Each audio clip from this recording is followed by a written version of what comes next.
What we mean by a trigger is either an external object or an Mhm. internal experience that comes to be associated with the use of, in our case, of nicotine, but with any other substance. Initially, the trigger is neutral, but by it is repeated association with the substance, it it acquires psychological power.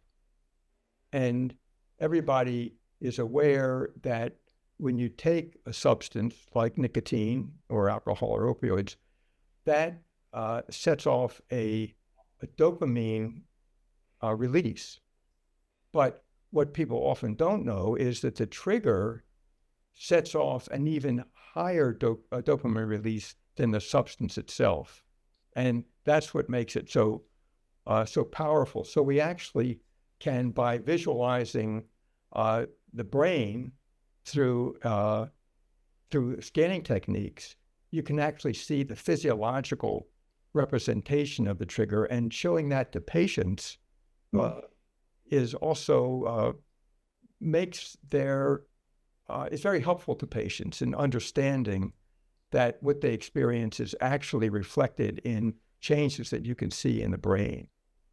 Uh, Triggers are, as Jen mentioned, uh, uh, central uh, central to 12-step thinking. That you'll hear warnings about being cautious about people, places, and things that were associated with youth. Uh, and also, you'll hear the acronym HALT, HALT, standing for be on guard when you're having a combination of being hungry, angry, lonely, and tired. Those are all triggers. Uh, Mhm. we and that's really where the relapse sequence usually begins. Someone uh, has a trigger present itself to them. Now, I added a preliminary step, which I call setup, rationalization, and behavior.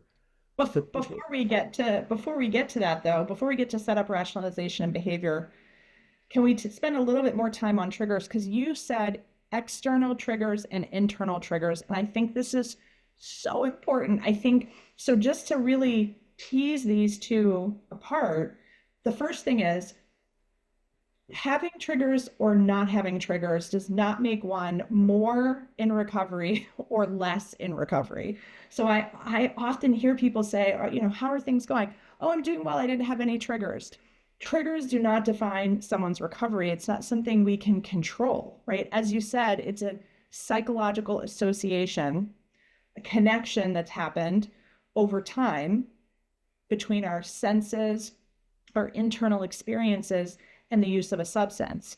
So, for example, as an ex smoker, right, I was just the other day with my 7-year-old at a gas station, and somebody had clearly just been smoking and had put a cigarette out, but it was still slightly lit.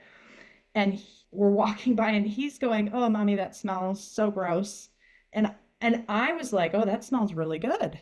That cigarette smells really good," right?